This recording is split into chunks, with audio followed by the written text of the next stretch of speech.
Ce n'est pas résolu du tout avec la nomination d'un Premier ministre à Déjà, Matignon. on attendait qu'un Premier ministre soit nommé. On a un Premier ministre qui est nommé. Après, la question, c'est déjà, est-ce que les parlementaires souhaitent ou non qu'ils puissent, ne serait-ce que présenter son gouvernement et sa feuille de route, ou est-ce qu'a priori, ils disent non? Il y a ceux qui disent a priori, quoi qu'il arrive, peu importe. Déjà, on le barre et on le censure. C'est ce qu'a dit LFI et malheureusement une partie de la gauche avec la France Insoumise. Moi, je ne désespère pas que toute la gauche ne dise pas non. Parce que je crois qu'à un moment, on a aussi des gens responsables, et heureusement à gauche. Et on a, aujourd'hui en tout cas, le RN qui dit que, a priori, il ne censure pas. Donc la question, c'est comment on arrive à créer une nouvelle majorité, relative certes, mais une nouvelle majorité à l'Assemblée nationale. Avec qui et pourquoi faire, quoi, hein? Avec qui? Avec celles et ceux qui se sont déjà manifestés. Il y a quand même eu, vous disiez, décantation. La droite a changé. Entre ce qu'il disait au moment de la dissolution, où c'était hors de question de participer à un gouvernement, disait Laurent Wauquiez, et aujourd'hui, le fait qu'ils sont prêts vraisemblablement à y participer, il y a eu des évolutions et des ouvertures, tant mieux. Il y a un autre groupe politique, l'IOT, vous savez, qui a ce groupe un peu charnière à l'Assemblée nationale qui est prêt. Est-ce qu'il y a des personnes individuellement qui représentent des choses aussi à gauche, qui sont prêts à y participer? C'est l'enjeu. Et puis pourquoi faire? Pour partir des priorités des Français. Et là-dessus, qu'on ait été élu du bloc central, de gauche ou de droite, on a aussi entendu les mêmes choses. On a entendu la question des salaires, on a entendu la question du logement. On est d'accord, mais c'est plutôt pas mal de repartir des priorités des Français pour espérer avancer. Et vous, l'ex-majorité présidentielle, les macronistes, vous allez faire quoi? Roland Lescure, ministre démissionnaire de l'Industrie, il se veut ferme. Je serai vigilant à ce qu'on ne succombe pas à des emplettes issues du programme du RN, mais sa confiance au gouvernement ne sera pas automatique. Mais et la vôtre? Notre intérêt, c'est qu'il réussisse, Michel Barnier. Enfin, on n'a pas attendu 52 jours pour nommer Michel Barnier pour dire que notre intérêt est qu'il échoue. L'intérêt de notre pays, c'est que ça réussisse. Je crois que c'est l'intérêt de personne, sauf en effet sans doute des extrêmes. Pas forcément de avec vos propositions alors. Non, mais de toute façon, il n'y aura personne qui peut dire, qui aura l'arrogance de dire c'est tout mon programme et rien que mon programme. Ça, il y en a qui ont tenté. C'est le NHP. À la fin, ils n'ont pas été nommés. Ils n'ont pas été nommés parce qu'en disant et en étant intransigeant sur c'est mon programme, rien que mon programme, tout mon programme, on est censuré immédiatement. Donc ça n'est pas possible. Donc la question, c'est est-ce qu'on a des points de convergence qui peuvent exister, encore une fois, sur les salaires, puisque quand on parle du pouvoir d'achat, c'est d'abord la question du salaire, la question du logement, la question migratoire, en effet. Mais contenter tout le monde, ce sera mission absolument impossible, que ce soit au Parlement ou dans la composition du gouvernement. Mais je pense que personne n'envisage de réussir à contenter tout le monde. C'est pas vrai. À la fin, ça fait une eau tiède. Et à la fin, ça sert plutôt les intérêts du RN d'espérer contenter tout le monde. Donc c'est pas l'enjeu. Et d'ailleurs, les Français eux-mêmes, à la fin, on dit les Français souhaitent qu'il y ait une immense coalition qui puisse exister. Non, les Français ont voté pour 3 blocs différents à l'Assemblée nationale, en espérant que chacun d'entre eux puisse en réalité gouverner. C'est pas la même chose. Vous votez pas, vous, pour un parti en espérant que votre voisin vote l'inverse. C'est pourtant ce et que en dit espérant Emmanuel que le Macron, troisième il a dit à plusieurs reprises depuis les législatives. Il dit qu'on est condamnés à travailler ensemble. C'est pas la même chose. Les Français n'espèrent pas que ce soit le cas. On n'a pas d'autre choix, à un moment, que d'arriver à faire converger des partis qui ne sont pas habitués à le faire, parce que tout simplement, c'est pas le mode de fonctionnement aujourd'hui, en tout cas, de la vie politique. Et ils vont française. patienter encore plusieurs semaines avant d'avoir un nouveau gouvernement? Ça, je ne sais pas vous répondre. Je ne sais pas moi, mais je pense que ils vont s'impatienter peut-être, non? Mais en tout cas, tout le monde mesure la complexité du choix et des choix que le nouveau Premier ministre va faire, de la composition du gouvernement, des signaux que cette composition enverrait. Les membres du bloc central, on va être forcément la première force politique, les 3 groupes du bloc central, en appui et en soutien du Premier ministre. Donc ça veut dire qu'il faut à la fois intégrer des membres du bloc central, tout en démontrant qu'il y a une alternance, parce que les Français ont souhaité de l'alternance. Mais vous, par exemple, vous pourriez figurer dans un gouvernement aux côtés de Bruno Retailleau, aux côtés de LR qui vous ont pourri depuis 2 ans au Parlement. La question, elle ne se pose pas comme ça individuellement. Déjà, c'est le Premier ministre qui en décide et le Président de la République avec lui. La question, c'est encore une fois, quel est le projet ? Moi, j'ai toujours dit la même chose. En effet, il n'y a jamais de confiance automatique tant qu'on ne connaît pas le projet pour lequel on va travailler. Moi, je suis au service d'un projet depuis 7 ans, auquel je crois profondément. Et je ne veux pas que ce projet s'arrête aujourd'hui. Mais je crois qu'avec Michel Barnier, il y a en effet une nécessité, il l'a dit lui-même, changement, rupture, alternance. Et dans le même temps, il faut aussi que le bloc central puisse continuer à être représenté, parce que les Français n'ont pas souhaité nous dégager de la vie politique. Ils nous ont envoyé un message clair, c'est qu'on avait perdu. Mais ils n'ont pas souhaité qu'on disparaisse. Donc c'est ça qu'il va falloir réussir à organiser. Comme le disait Patrick, Bruno Le Maire est auditionné par la Commission des finances de l'Assemblée nationale depuis 17h30 a priori. Il en a profité, lui, pour faire ses adieux.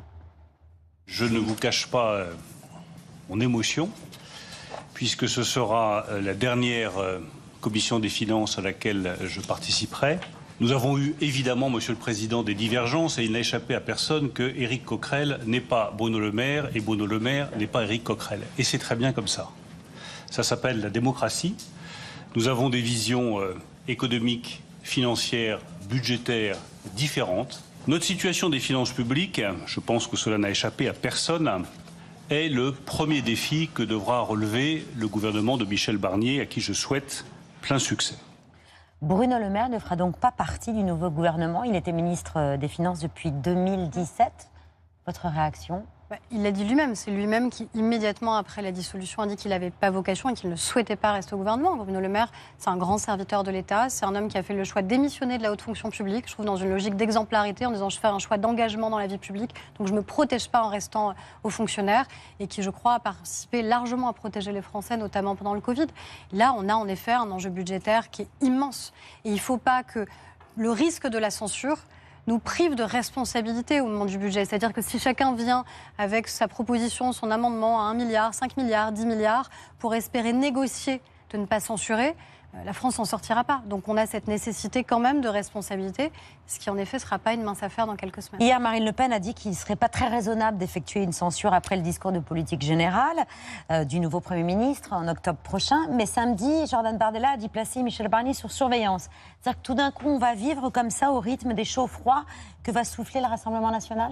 Vous avez 3 blocs à l'Assemblée nationale. Donc pour être censuré, ça veut dire qu'il faut qu'il y ait 2 de ces blocs qui se rejoignent. 2 de ces blocs qui se rejoignent pour voter. Ça veut dire que le nouveau Front populaire espère que l'extrême droite et que le Rassemblement national votera avec lui la censure de Michel Barnier. Il ne faut pas inverser les rôles. Donc après, notre enjeu n'est pas d'être là pour plaire à telle ou telle force politique, mais de se dire quelle sera la capacité d'action de ce nouveau gouvernement. Moi, je trouve irresponsable de se dire qu'a priori, sans même savoir qui compose le gouvernement, sans même savoir quelles sont les priorités, sans même savoir si ça correspond à ce qu'attendent les Français, on le censure, on ne le laisse pas respirer. C'est pas pour plaire à l'extrême droite, enfin au Rassemblement national, que Emmanuel Macron a nommé Michel Barnier ? Ça ne se passe pas comme ça, en fait. Ce qui s'est passé, vous l'avez d'ailleurs décrit sur ce plateau, c'est d'abord que la gauche a dit si vous nommez quelqu'un à gauche, on le censurera. C'est ça qui s'est passé. C'est à un moment, d'autres choix auraient sans doute pu être possibles. À la fin, il y a à droite ceux qui se sont débloqués en disant voilà, si c'est un Premier ministre issu de cette famille politique-là, on le soutiendra. C'est pas dire qu'il n'y a pas de réserve, mais on le soutiendra. Et à gauche, ils ont même voté pour dire l'inverse. Donc il y a un phénomène à un moment, c'est juste la réalité des chiffres, de se dire qu'il y en a un qui était peut-être moins censurable que l'autre, et dont vraisemblablement la vie publique a démontré qu'il savait négocier et qu'il savait aller chercher des compromis. Avec des lignes rouges quand même fixées par Marine Le Pen, dont, dit-elle, la prise en compte est indispensable. C'est-à-dire, par exemple, la baisse de la TVA à 5,5 sur les produits énergétiques ou l'instauration de la proportionnelle. Il faut que Michel Barnier en tienne compte ?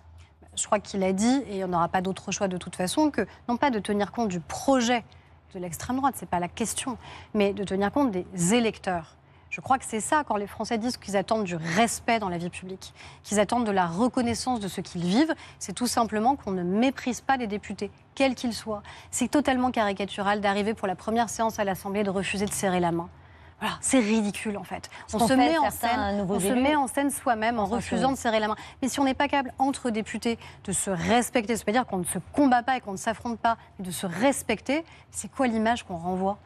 Alors qu'on a déjà un pays qui est suffisamment fragmenté, fracturé et divisé justement politiquement. Donc c'est ça, du respect et après de l'intransigeance sur des principes évidemment qui sont essentiels pour nous. Le respect du vote des électeurs, c'était justement ce qui a motivé cette manifestation samedi, en tout cas de la part de la gauche, et les filles en tête qui étaient dans la rue pour protester par ailleurs contre le fait de ne pas avoir vu sa candidate Lucie Castet à Matignon. Selon le ministère de l'Intérieur, il y avait 110 000 personnes, dont 26 000 à Paris. LFI a revendiqué 300 000 personnes dans toute la France.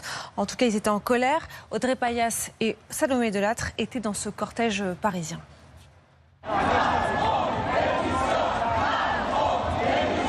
Je vous appelle à une bataille, à une lutte de longue durée. Il n'y a pas besoin d'être de gauche pour comprendre que la règle en démocratie, c'est que celui qui est arrivé en tête gouverne. Ces gens sont des usurpateurs. Ils n'ont pas à être là. Ils n'ont pas à exercer ce pouvoir. Personne ne leur a confié, à part le prince. Je me sens méprisée par mon gouvernement. Ça se passerait dans un autre pays, on trouverait tout ça extrêmement choquant. C'est absolument scandaleux, c'est contraire à la démocratie, quoi. Il a des positions sur l'immigration qui sont très proches, compatibles avec celles du RN. J'ai l'impression que ça valide leur théorie, que ça valide leur thèse et que quelque part on leur prépare le terrain. On entend ces manifestants qui demandent la démission d'Emmanuel Macron. Emmanuel Macron qui a été hué, sifflé au début de la cérémonie de clôture des Jeux paralympiques hier soir. Est-ce que vous craignez que le climat devienne de plus en plus électrique dans les mois à venir ? Je crois que c'est très dangereux d'appeler à la destitution, appeler à la démission du président de la République. Moi, je crois qu'au-delà d'Emmanuel Macron, pour lequel, évidemment, moi, j'ai du respect, de l'amitié et de la reconnaissance, il y a la fonction du président de la République. Aller dans la rue pour dire ce qu'on n'a pas obtenu des urnes, on va l'obtenir dans la rue et on va le forcer à se démettre, je crois que c'est dangereux. Il y a quelques années, on a vécu le mouvement des Gilets jaunes, on a vécu des mouvements de violence à l'encontre des élus locaux, à l'encontre des parlementaires. Tout ce qui attise l'expression de la violence à l'égard du pouvoir démocratique. À un moment, ce pouvoir, on ne l'a pas pris par effraction. Ce pouvoir, le président de la République l'a conquis par les urnes, par le fait d'avoir été réélu par les Français pour ces 5 ans, et donc jusqu'en 2027. Et essayer d'instiller quoi très largement en 2024, là, aux dernières législatives. Mais il y a des élections législatives qui ne Mais nous ont justement, pas balayé le non plus. résultat des élections législatives, quand vous entendez ces Français qui ont l'impression d'avoir été volés, que leur vote, en tout cas, n'a pas été entendu.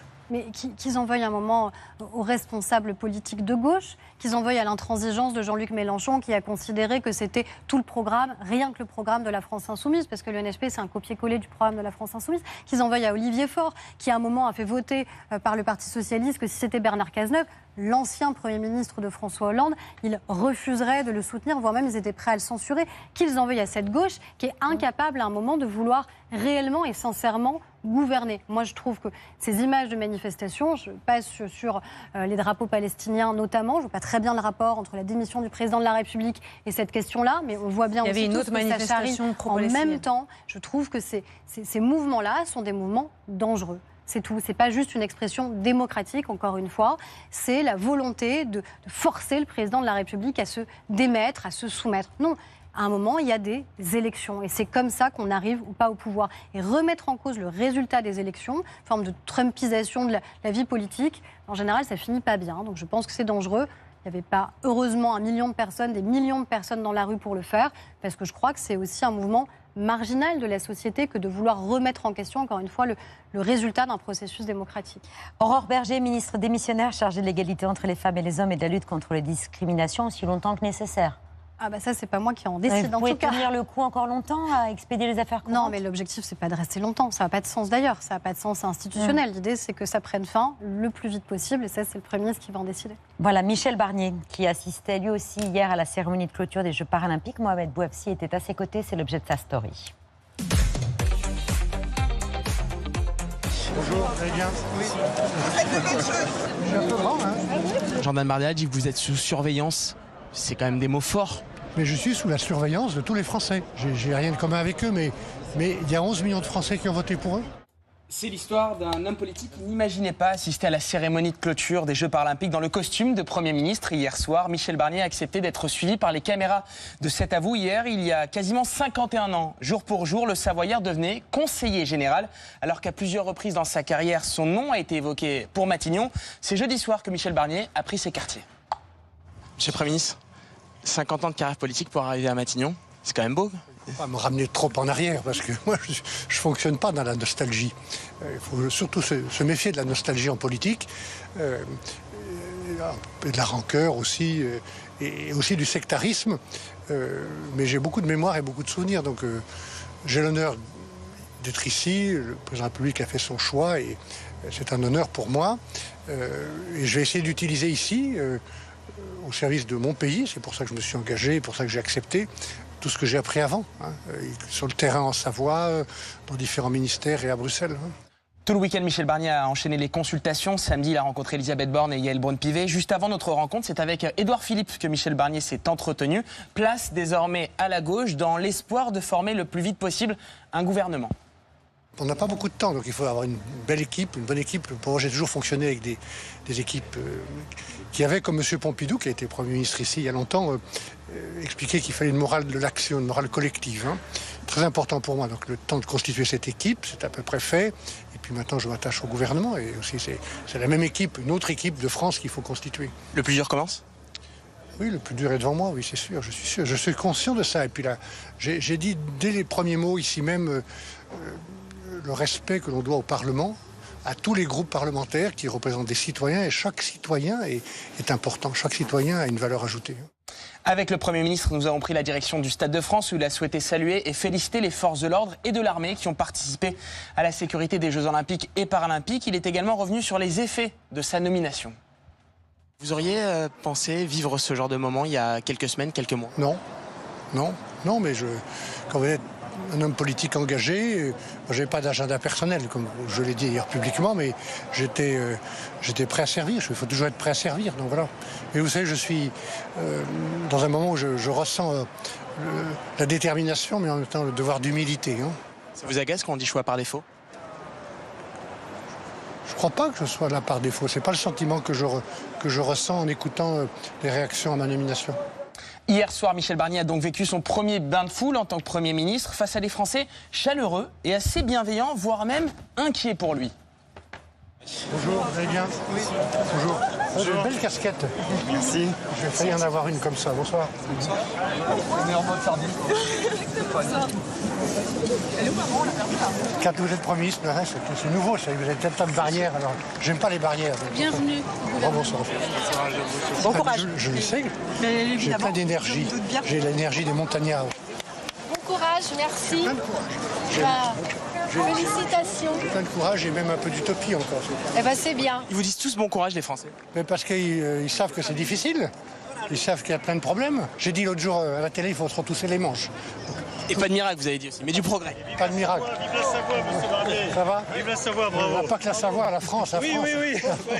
Depuis la passation de pouvoir, Michel Barnier insiste sur ces mots, des actions, moins de communication. Juste avant de nous dire au revoir et d'assister aux côtés du président Macron à la cérémonie de clôture, Michel Barnier a répété son credo à des Français qui l'ont croisé, le même depuis 3 jours. Qu'est-ce qu'on attend d'un Premier ministre? Je le dis avec humilité. Mais je pense qu'on attend de lui qu'il dise la vérité. Ce qui m'intéresse, moi, c'est le travail au quotidien. On ne va pas faire des miracles. Et si vous trouvez un homme politique qui vous promet la pluie et le beau temps, ou un Premier ministre, méfiez-vous. Méfiez-vous. Hein. Mais les internes en médecine comptent sur vous, monsieur. Mais je sais.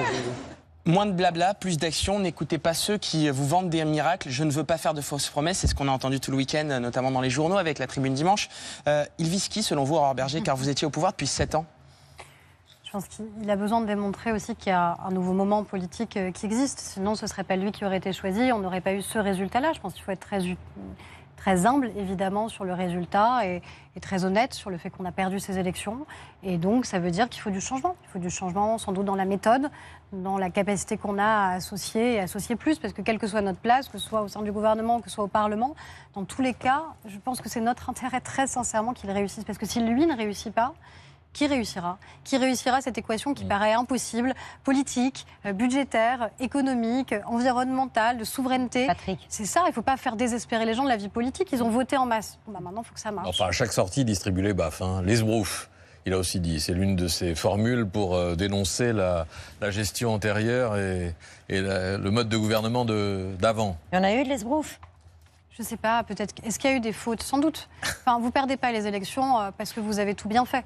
Il y a forcément des choses qu'on a mal faites, qu'on a mal expliquées, qui ont mal été comprises. Donc il y a forcément eu des erreurs et des fautes. Est-ce que c'est sur le fond? Est-ce que c'est sur la méthode? Est-ce que c'est sur la manière avec laquelle on a dit les choses? Encore une fois, il faut un petit peu d'humilité. Moi, je pense qu'encore une fois, il ne vient pas aujourd'hui avec son histoire politique, avec son âge, il le dit lui-même, pour justement ne pas agir et ne pas avoir la capacité à agir. J'aimerais juste qu'à un moment, nous, on soit responsables, qu'on dise que, encore une fois, quelle que soit notre place et quel que soit normalement notre parti politique, notre intérêt, c'est plutôt que notre pays réussisse. C'est ça qui devrait un peu nous obséder. Parce qu'encore une fois, si lui, ça ne marche pas, je ne suis pas du tout d'accord avec ce que dit Marine Le Pen. Si j'étais Michel Barnier, que je vous écoutais, je vous proposerais un poste au gouvernement. Mais ça ne regarde que moi. Aurore Berger, pendant les Jeux Olympiques et Paralympiques, une voie du périphérique parisien était réservée aux véhicules accrédités, mais l'anneau routier qui entoure Paris va maintenant connaître un nouveau changement annoncé comme définitif. Anne Hidalgo a annoncé ce matin à Thomas Soto sur RTL qu'elle allait y baisser la vitesse à 50 km/h maximum au lieu de 70 actuellement. Oui, pour les 50 km/h, ça relève de ma décision, ça sera au 1er octobre. Je pense que ça ne va pas fondamentalement changer les choses. Quand on est dans les bouchons, de toute façon, ça roule pas trop vite. Et après, le reste du temps, oui, c'est pas une mauvaise chose. Si c'est pour l'environnement, ok, mais je trouve ça un peu dommage pour l'utilisateur. Faut tester, on verra bien les résultats.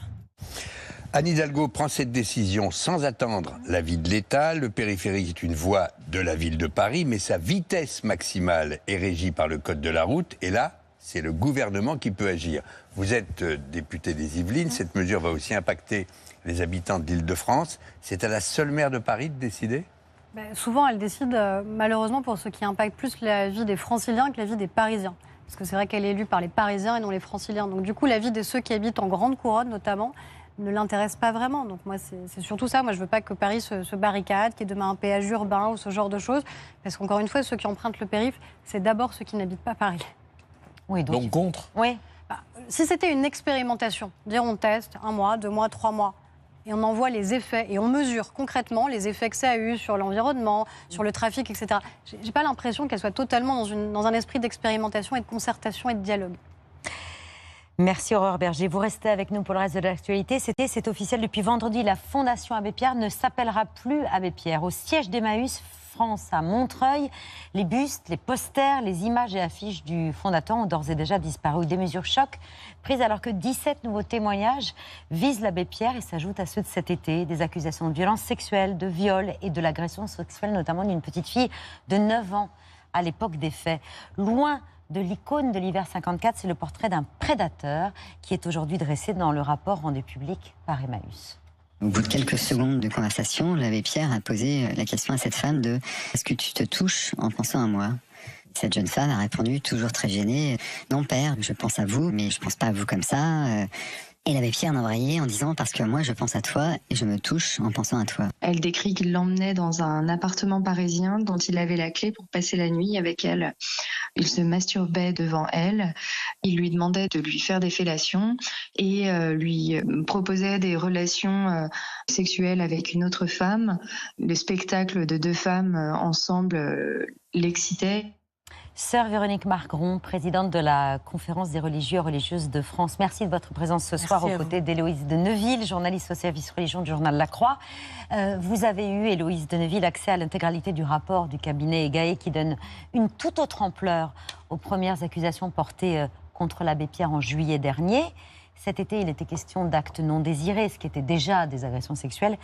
Là, il est question de viol.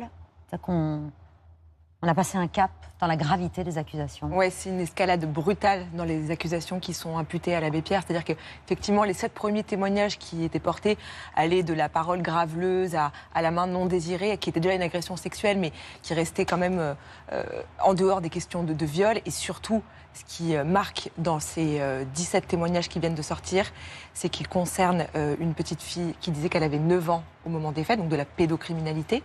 Il y a aussi la question du viol, des femmes qui rapportent des viols. Et la troisième chose qui me paraît importante, c'est des femmes qui rapportent qu'elles ont été agressées par l'abbé Pierre alors qu'elles s'adressaient à lui pour un logement. C'est-à-dire que le héros du mal-logement profitait de sa position de pouvoir pour potentiellement agresser des femmes. Les faits s'étendent sur des décennies, depuis les années 50 jusqu'à la fin de sa vie. Ça veut dire qu'il a toujours eu ce comportement de prédateur. Véronique Margron, vous êtes celle qui a reçu le témoignage de la première victime qui a osé franchir le pas avant d'alerter Emmaüs au printemps dernier. Que vous a dit cette femme ? Cette femme a dit très clairement qu'elle avait été victime d'agressions sexuelles quand elle était mineure, puis quand elle était jeune majeure. Ses parents étaient très proches de l'abbé Pierre. Donc c'est pour cela aussi qu'elle était en contact avec lui, en fin de compte, depuis toute petite, sans doute. Donc pour elle, c'était très clair, elle n'a jamais oublié, elle a toujours été profondément marquée de ce qu'elle a subi. Elle s'en était ouverte ? Oui, cette dame avait parlé, elle avait même parlé avec son père, qui l'avait cru. Ils avaient parlé tous les deux à l'abbé Pierre. Avec une lettre du papa que l'abbé Pierre a déchirée devant eux. Donc vous pouvez imaginer la violence, cette sorte de mépris terrifiant. Et donc après, évidemment, cette dame n'a plus parlé pendant des décennies, forcément. Donc aujourd'hui, il faut faire très attention à ne pas se dire mais pourquoi les victimes parlent aujourd'hui ? Mais très souvent, les victimes ont parlé bien avant, mais personne ne les a entendues et personne n'en a rien fait. Et là, il y aura de nouveaux témoignages tout aussi accablants. C'est très probable. En réalité, il y a tellement de choses de la vie de l'abbé Pierre qu'on ne connaît pas encore. Il a par exemple passé des années et des années, presque la moitié de sa vie à l'étranger. Donc ça, il va falloir l'explorer. On sait qu'il y a des témoignages donc, de mineurs, probablement garçons et filles. Donc voilà, des parties de sa vie inexplorées et aussi la diversité des contextes dans lesquels il aurait agressé. Ça va de l'Assemblée nationale à des proches de la famille, à des infirmières quand il était hospitalisé, c'est-à-dire des femmes, des salariés d'Emmaüs, des femmes qui l'aidaient. C'est-à-dire que oui, on peut imaginer là aussi une escalade brutale dans le nombre. Comment un homme aussi public a pu, pendant plus de 50 ans, sévir sans être inquiété? Je pense que c'est la raison de la grande colère que nous devons éprouver, et que doit éprouver le mouvement Emmaüs aujourd'hui. C'est-à-dire que ça n'est pas pensable que quelqu'un ait sévi 50 ans alors qu'il était un des hommes les plus publics de France. Donc la question de qui a vu et n'a rien dit, qui aurait dû voir et n'a pas vu, qui a su et n'a pas voulu savoir. Tout cela doit être travaillé, doit être recherché, autant qu'on le puisse. Autant qu'on le puisse. On ne saura jamais tout. Mais tout cela doit être, on le doit, c'est une forme de justice aux victimes, à leurs proches, à tout le mouvement Emmaüs, à tous ces gens extrêmement généreux, engagés, qui aujourd'hui servent ce mouvement, servent des plus fragiles, luttent contre le mal logement. Voilà, on le doit à tout ce monde-là, à commencer par les victimes. L'abbé Pierre n'a pas hésité à menacer de poursuite ceux qui l'accusaient. C'est ce que révèle une partie de la correspondance de l'abbé Pierre à laquelle a eu accès la cellule investigation de Radio France. Ça s'est passé notamment lors d'un voyage au Canada. Le cardinal québécois qui le soupçonnait d'agression l'a mis en garde et l'abbé Pierre lui a écrit. Il pouvait être menaçant envers ceux qui voulaient dénoncer ces agissements, ça vous étonne? C'est ce qu'on découvre, Moi, je ne l'ai jamais rencontré, jamais rien lu sur l'abbé Pierre, mais c'est ce qu'on découvre aujourd'hui, que sans doute beaucoup de gens, en tout cas un certain nombre de gens, savaient. C'est-à-dire cet homme, en fin de compte, était violent, cet homme était dans une forme de toute puissance, qui est que s'il sentait sa toute puissance un tout petit peu menacée, il devenait menaçant envers ces personnes. Donc cela aussi, ça doit être analysé. Enfin, je pense qu'on est devant quand même quelque chose qui a une ampleur terrible de par chaque victime, parce qu'il y a sans doute beaucoup d'autres victimes, mais chaque victime est une histoire singulière qui a été fracassée, dont souvent les proches ont été fracassés. Donc une victime est une victime de trop, alors là, vu le nombre, plus encore, mais il faut aussi s'interroger sur comment c'est possible d'avoir autant idolâtré il était considéré comme un saint. Comme un saint, une victime a déclaré, je pense que c'était au cours de l'été, qu'en fin de compte, il était comme un dieu. Comment vous voulez vous attaquer à Dieu? C'est impossible. Quand en plus tout l'entourage vous dit mais non, vous vous rendez pas compte, mais enfin, le mouvement Emmaüs, mais tout le bien que nous faisons, enfin, c'est impossible. Et je me rappelle le souci de la dame que j'ai reçue, c'était surtout de ne pas nuire au mouvement, parce que elle sait bien, évidemment, tout ce que fait le mouvement Emmaüs contre le mal logement. Donc, on sentait bien que c'était sa peur aussi. Sa peur première était de ne pas être crue, mais la deuxième peur était de dire mais moi, je ne fais pas ça contre le mouvement. En 1957, l'Église et Emmaüs ont décidé de mettre l'abbé au repos forcé en l'envoyant dans une clinique psychiatrique en Suisse. Il est interné officiellement pour des raisons de santé. Héloïse, officieusement, c'était une mesure de quoi? D'exfiltration, vraiment. C'est-à-dire que ça arrive presque 2 ans après un voyage catastrophique qu'il fait aux États-Unis et au Canada, où il va pour promouvoir Emmaüs. Et là, scandale sur scandale, des femmes rapportent qu'ils les ont agressées. Le voyage américain est écourté. Ensuite, il va au Québec. Et ça va tellement loin que l'affaire se règle entre la police locale et les autorités de l'Église, si vous voulez.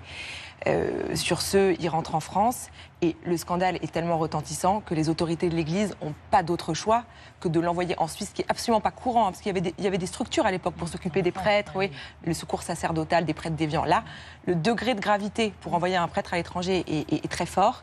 Et à ce moment-là, on lui en colle encore plus un chaperon pour regarder ses faits et gestes, même s'il est à l'hôpital, un chaperon qui restera quelques mois, quelques années autour de lui, mais qui manifestement Mais ça, pardon, c'était connu. Ça, c'est dans ses biographies qui sont parues il y a plusieurs années. Parce qu'il était quand même malade. En fait, on parlait à ce moment-là de manquement à la chasteté, à la discipline ecclésiastique, de pulsion, mais pas de rapport non consenti. C'était ça la subtilité. Pourquoi Exactement. Je pense même que ça a participé d'une sorte de légende. C'est-à-dire, comme l'abbé Pierre était connu, que lui-même le racontait pour des sortes d'aventures, en quelque sorte, du coup, comme si ça avait été une clé de lecture. Et donc, au lieu de voir les violences comme des violences, comme si elles étaient perçues comme appartenant en quelque sorte à ce cercle-là, à cette interprétation-là, ce qui est terrifiant, quoi. Véronique Margron, est-ce que les institutions, notamment l'Église, sont aussi responsables, du coup ? D'une façon ou d'une autre, bien sûr que oui. Enfin, cet homme était un prêtre catholique jusqu'à sa mort.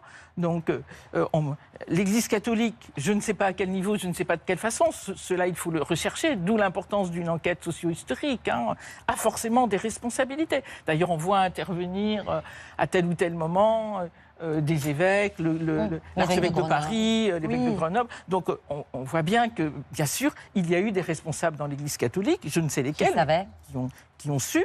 Donc après, il faut savoir qu'est-ce qu'ils ont transmis ou pas, à qui. Donc tout ça doit être recherché. C'est une des raisons pour lesquelles il n'y a pas eu de canonisation, parce que l'Église catholique avait connaissance de faits problématiques. Déjà de son vivant, il avait avoué des manquements à la chasteté, ce qui l'empêchait de toute façon d'être canonisé. Un candidat idéal. Mais oui, de toute façon, s'il y avait eu la moindre cause qui avait été portée, ça serait sorti de manière au moins interne, bien sûr. Est-ce que ces victimes peuvent encore être réparées ? Alors il faut rester... Ou est-ce que la reconnaissance des faits suffit ? La reconnaissance des faits ne peut pas suffire. À vrai dire, tragiquement, plus rien ne peut suffire, puisque personne ne peut effacer le mal qui a été fait. Donc il faut rester très, très modeste dans ses propos. Ce qui me semble, c'est que les victimes qu'ils souhaitent doivent pouvoir se voir proposer un processus de reconnaissance singulière, une par une, évidemment, avec ce que nous on appelle maintenant un tiers de justice, c'est-à-dire un tiers, pas seulement le mouvement Emmaüs en face, mais quelqu'un qui fait tiers pour que la victime soit en sécurité, que sa parole soit vraiment entendue, et qui aille jusqu'à des réparations qui bien sûr sont partielles. Qui peut imaginer réparer des vies parfois fracassées? Mais il faut des réparations morales, des réparations financières. Bien sûr, je ne vois pas comment ceci pourrait être évité. La Fondation Abbé Pierre, je le disais, et Emmaüs, toutes les associations liées à l'Abbé Pierre ont immédiatement pris des mesures fortes, en changeant de nom, en enlevant tout ce qui pouvait figurer cet homme-là dans les locaux, notamment d'Emmaüs France. Il y a des communes aussi qui annoncent qu'elles vont débaptiser des salles, des rues, des jardins. Il faut l'effacer, il faut le canceller, l'Abbé Pierre. Il faut mettre au moins un cordon sanitaire entre l'œuvre et le fondateur. Ça me paraît important c'est une question de crédibilité, de confiance par rapport à l'œuvre d'Emmaüs. C'est-à-dire, ce qui est difficile, c'est que si vous voulez, il ne faut surtout pas l'effacer, parce que si vous l'effacez, vous effacez les victimes. Donc, ça suffit comme ça. Donc, qu'on débaptise tout ce qu'on veut, là, à commencer par la Fondation Abbé Pierre, oui, de par évidemment le symbole que ça porte, parce que tous les pauvres qui aujourd'hui sont aidés par cette fondation ont quand même le droit de pouvoir être aidés sans que soit attaché à ce soutien, à ce combat, le nom de l'abbé Pierre, évidemment. Donc ça, oui. Mais il faut faire très attention à ce qu'on fait, parce qu'il ne faudrait pas se dire, en fin de compte, nous avons fait une erreur, personne n'a rien vu, mais ce n'est pas très grave. Aujourd'hui, on fait comme si elle n'avait pas existé et on efface tout. Ce serait terrifiant. Un mot pour conclure, Aurore Berger. Ce qui est très important, je pense, pour la société, c'est de réaliser qu'il n'y a pas de prédateur type. Quand on parle des violences sexuelles, il n'y a pas un profil type de l'agresseur. C'est partout autour de nous, en fait, que ces violences existent. C'est dans nos familles, c'est dans nos maisons, c'est dans nos organisations, nos associations. Et ça peut même être une icône absolue. Il n'y a pas de profil type. Et ça, je crois que c'est très important que chacun en prenne conscience. Merci beaucoup à Véronique Margron, présidente de la Conférence des religieux et religieuses de France. Merci Héloïse de Neuville. On peut vous lire dans le journal La Croix. Vous restez avec nous, c'est l'heure du 5 sur 5.